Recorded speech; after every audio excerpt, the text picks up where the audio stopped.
Un tragique accident d'avion mardi 15 août 2023 a provoqué la mort du journaliste Gérard Leclerc et de ses passagers.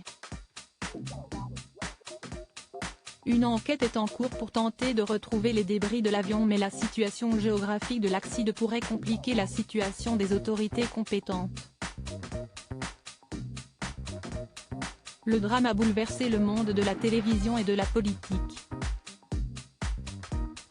Dans la soirée du mardi 15 août 2023, la mort du journaliste politique Gérard Leclerc a été annoncée.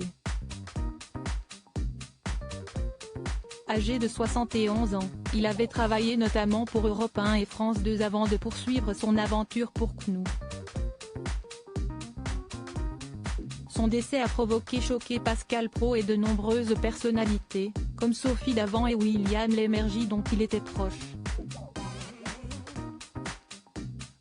Il laisse derrière lui sa femme, l'animatrice radio Julie Leclerc, et ses 3 enfants ainsi que son frère, le célèbre chanteur Julien Clerc.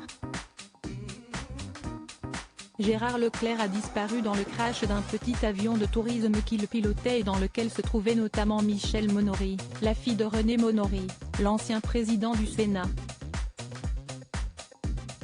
Dans un communiqué, le parquet de Saint-Nazaire stipule que l'avion Robin Docteur 400 avait décollé mardi à 11h07 de l'aérodrome de Loudun dans la Vienne et se rendait à La Baule en Loire-Atlantique. Une enquête mise en difficulté selon l'aéroclub de Loudun, contacté par Presse Océan. Gérard Leclerc connaissait bien l'avion qu'il pilotait, ainsi que le trajet. Il volait avec des amis. Ils étaient 3 personnes à bord de cet avion de 4 places. Cela arrivait à Gérard Leclerc de se rendre ainsi sur la côte.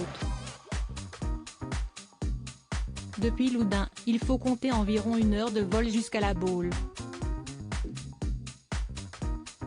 Ce parcours ne comporte pas, à ma connaissance, de complexité particulière.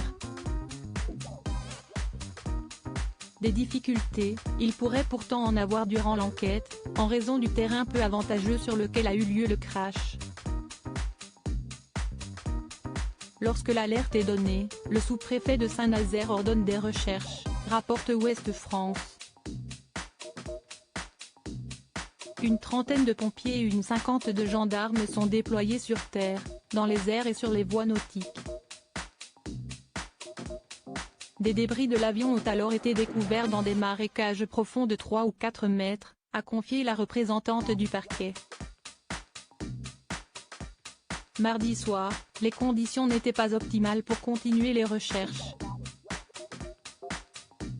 L'enquête se poursuit ce mercredi 16 août, sur un terrain difficile marqué par de forts courants.